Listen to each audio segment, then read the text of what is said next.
மக்களுடைய நிலைகளை கண்டுகொள்ளாத பொறுப்பாளர்கள். அல்லாஹ் அவருக்கு ஒரு பொறுப்பு கொடுத்திருக்கான். வீட்டுல தலைவன் யாரு? தலைவியா? உள்ளது சொல்லுங்க. இதுல என்ன இருக்கு? எங்கூர்ல எல்லாம் வந்த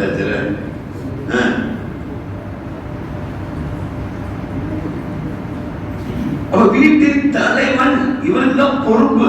இவரு வீட்டில் இருக்கக்கூடிய இவருக்கு மாதாளத்தில் இருக்காங்கல்ல, இவருக்கு கீழே இருக்காங்கல்ல, அவர்களை பற்றி இவர்கள் கண்டுகொள்வதே இல்லை. தண்ணி தொற்றுட்டவான் இருக்க பொறுப்புங்கிறது லேசல்லைங்க. பொறுப்புங்கிறது லேசல்ல.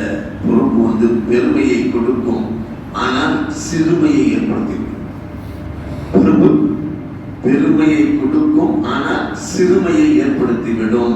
கண்டுகொள்ளாமை, அவருக்கு கீழால் உள்ளவர்களை கண்டுகொள்ளாத நிலையில் இருப்பவர் இவருக்கும் நாளைக்கு என்ன நினைக்காது சொல்லுங்க. அல்லாஹ்வுடைய பொறுப்பு.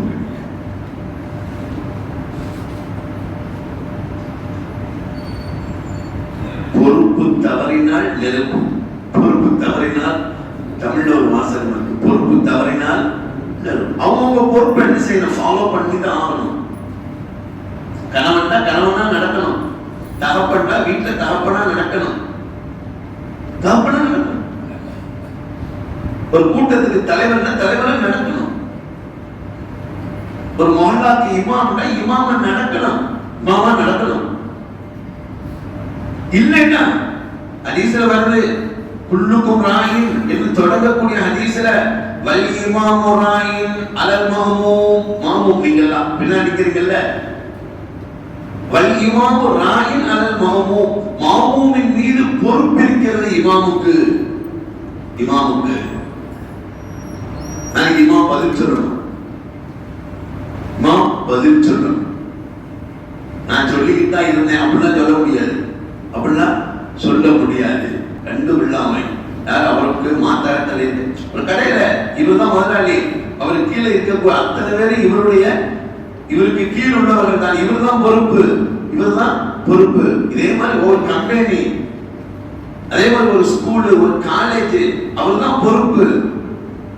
அவர் தான் சைன் அத்தாரிட்டி சொல்றோம்ல. என்னது சைன் அத்தாரிட்டி?